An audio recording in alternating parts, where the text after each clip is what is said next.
December 6 Babri ദിനം. 33 വർഷത്തിന് ശേഷം ഒരു ആൺകുട്ടിയെ കണ്ടിരിക്കുകയാണ് ഹുമയൂൺ കബീർ എന്ന MLA. ബംഗാളിൽ ഡിസംബർ 6 ഓർമ്മ ദിവസം തന്നെ ബാബരി മസ്ജിദ് എന്ന പേരിൽ ഒരു മസ്ജിദിന്റെ മിനിയേച്ചർ നിർമ്മിക്കുകയും അതിന് ബാബരി മസ്ജിദ് എന്ന് പേര് നൽകുമെന്നും അതിന്റെ തറക്കല്ലിടൽ കർമ്മം ഡിസംബർ 6 തന്നെ നിർവഹിക്കുമെന്നും അദ്ദേഹം പ്രഖ്യാപിച്ചിരുന്നു. BJP അവരെ തടയുമെന്ന് പറഞ്ഞിരുന്നു. ഇതിന് പിന്നാലെ അദ്ദേഹത്തെ തൃണമൂൽ കോൺഗ്രസ് വിലക്കിയിരുന്നു.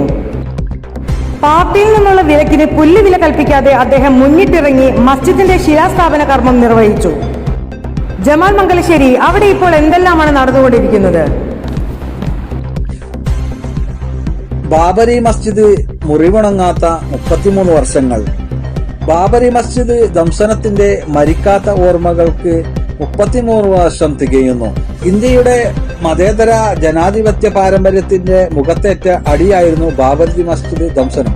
ഒപ്പം ഹിന്ദുത്വ രാഷ്ട്രീയത്തിന്റെ രാജ്യത്തിന്റെ അധികാര കസേരയിലേക്കുള്ള ചവിട്ടുപടി കൂടിയായിരുന്നു. ഡിസംബർ 6 ബാബരി ദിനമായി കഴിഞ്ഞ ദിവസം ആചരിച്ചത് 33 വർഷത്തിന് ശേഷം ഒരു ആൺകുട്ടിയെ കിട്ടിയിരിക്കുകയാണെന്ന് ബംഗ്ലാദേശിലെ ജനങ്ങൾ പറയുന്നത്.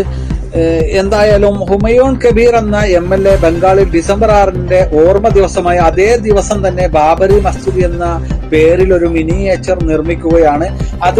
നിർമ്മിച്ചതിന്റെ ഭാഗമായി അന്ന ദിവസം തറക്കല്ലിടൽ കർമ്മവും അദ്ദേഹം നിർവഹിച്ചു.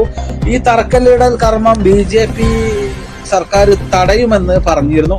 പക്ഷേ ലക്ഷക്കണക്കിന് ജനങ്ങളാണ് ഇവിടേക്ക് ഒഴുകിയെത്തിയത്. ആ കൂട്ടത്തിൽ കണ്ണു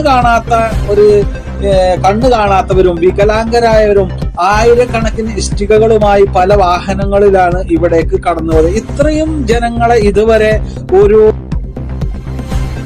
വെറും സാധാരണക്കാരായ ജനങ്ങളാണ് ഇവിടേക്ക് ഇത്രയും ഇരച്ചു കയറി സംഭവ സ്ഥലത്തേക്ക് എത്തിയത്. ഡിസംബർ 6 ദിവസം തന്നെ ഇത് ഒരാൾക്കും തടയാൻ പറ്റാത്ത രീതിയിലാണ് ജനങ്ങൾ ഇങ്ങോട്ട് കടന്നു വന്നത്. അതിൽ പ്രായമായവരും കുട്ടികളുമടക്കം പല നാടുകളിൽ നിന്നായി പല വാഹനങ്ങൾ, കാളവണ്ടി അടക്കം, സൈക്കിൾ റിക്ഷ അടക്കം, ട്രാക്ടറുകൾ, പല വാഹനങ്ങളിലായിട്ടാണ് ഇഷ്ടികകളുമായി തലച്ചുമടായി വന്നവരുമുണ്ട്. അങ്ങനെ ദേശത്തിന്റെ പല ദിക്കുകളിൽ നിന്നായി ഈ സ്ഥലത്തേക്ക് കടന്നു വന്നിരിക്കുകയാണ്. സിമന്റും കമ്പിയും എല്ലാ സജ്ജീകരണ സന്നാഹങ്ങളോട് കൂടിയാണ് ഈ സ്ഥലത്തേക്ക് അവർ കടന്നു വന്നത്.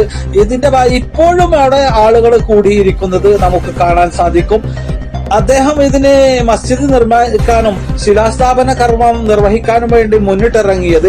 മുമ്പ് നേരത്തെ ഓവൈസി ഈ രാജ്യത്തിന് ഒരു സ്ഥാനാർത്ഥിയായി വന്നപ്പോൾ ജനങ്ങൾക്ക് പ്രതീക്ഷയുണ്ടായിരുന്നു. പക്ഷെ അതൊക്കെ ആസ്ഥാനത്തായിരിക്കുകയാണ്. അതിനുശേഷം അവർക്ക് കിട്ടിയ ഒരു ഹുമയൂൺ കബീർ എന്ന ഒരു MLA തന്റെ ഇടത്തോടു കൂടി മുന്നോട്ട് വന്നതാണ് അവർക്ക് പ്രത്യാശ നൽകുന്ന കാര്യം. അവര് ഇതിനു വേണ്ടി പല ബോക്സുകളിലായി സംഭാവനകൾ അവർ നൽകുന്നുണ്ട്. അദ്ദേഹത്തെ ഒരു ആരാധ്യ പുരുഷനായിക്കൊണ്ടാണ് അവര് ജനങ്ങൾ ഇപ്പോൾ കാണുന്നത്. അദ്ദേഹത്തെ കൈപിടിക്കാനും കൈമുത്താനും അതുപോലെ അദ്ദേഹത്തോട് സംസാരിക്കാനും ജനങ്ങൾ തിക്കും തിരക്കും കൂട്ടുകയാണ്. അദ്ദേഹത്തിന് ഒരു ആരാധ്യ പുരുഷന്റെ സ്ഥാനത്തേക്ക് എത്തിക്കഴിഞ്ഞു എന്ന് തന്നെ പറയാം. ഇവരെ തൃണമൂൽ കോൺഗ്രസിന്റെ പാർട്ടിയിൽ നിന്ന് വിലക്ക് ഏർപ്പെടുത്തിയിരുന്നു. ആ വിലക്കുകളൊക്കെ ഒന്നും പുല്ലുവില പോലും കൽപ്പിക്കാതെയാണ് അദ്ദേഹത്തിന് ഈ പരിപാടിയിലേക്ക് മുന്നിട്ടിറങ്ങിയത്. അദ്ദേഹം ഈ സ്ഥലത്ത് തറക്കല്ലിടുന്ന സമയത്ത് ഇതിനു വേണ്ടി ഒരുപാട് പാവപ്പെട്ടതായ ജനങ്ങൾ അവരുടെ കയ്യിലുള്ള ക്യാഷുകൾ കൊടുത്തുകൊണ്ട് പോകുന്നവർക്ക് വേണ്ട സഹായങ്ങൾ ചെയ്തുകൊണ്ട് വഴിയിലുടനീളം വെള്ളവും മറ്റു ആഹാരങ്ങളോ 7000-ഓളം ബിരിയാണി തന്നെ അവര് അതിൽ സപ്ലൈ ചെയ്തതായി പറയുന്നുണ്ട്. അങ്ങനെ നമുക്ക് നമ്മുടെ ക്യാമറ ആ ഭാഗത്തേക്ക് പല ആളുകളും നമ്മുടെ ക്യാമറയിൽ വന്നുകൊണ്ട് പറയുന്ന അവസ്ഥകൾ നമുക്ക് കാണാൻ സാധിക്കും. അവര് ശരിക്കും ഇതൊരു ബാബരി മസ്ജിദ് തന്നെയാണ് എന്ന രീതിയിലാണ് അവരുടെ മുന്നോട്ട് പോക്ക് കാണുമ്പോൾ.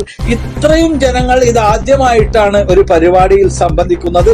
ആരും ക്ഷണിച്ചുകൊണ്ടോ ആരും അറിഞ്ഞു കേട്ടുകൊണ്ട് ഇവർ പരിപാടി സ്ഥലത്തേക്ക് എത്തിയതാണ്. ആളുകളാണ്. ഓരോ ആളുകളും ഇങ്ങോട്ട് കടന്നു വരും. അവരുടെ കയ്യിൽ ഇഷ്ടികയുണ്ട്, സിമന്റുകളുണ്ട്, കമ്പികളുണ്ട്. അങ്ങനെ പല വികലാംഗരായ ആളുകൾ, കണ്ണു കാണാത്ത ആളുകൾ പോലും ഈ പരിപാടിയിൽ സംബന്ധിക്കുന്നുണ്ട്.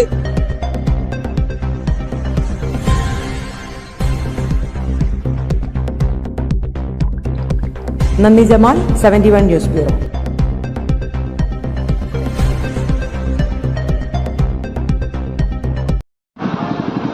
দেখুন বন্ধুরা, শিলান্যাসের জন্য সব ইট পাথর নিয়ে যাচ্ছে, টোটোতে করে ভরে, এতে করে ভরে। হ্যাঁ,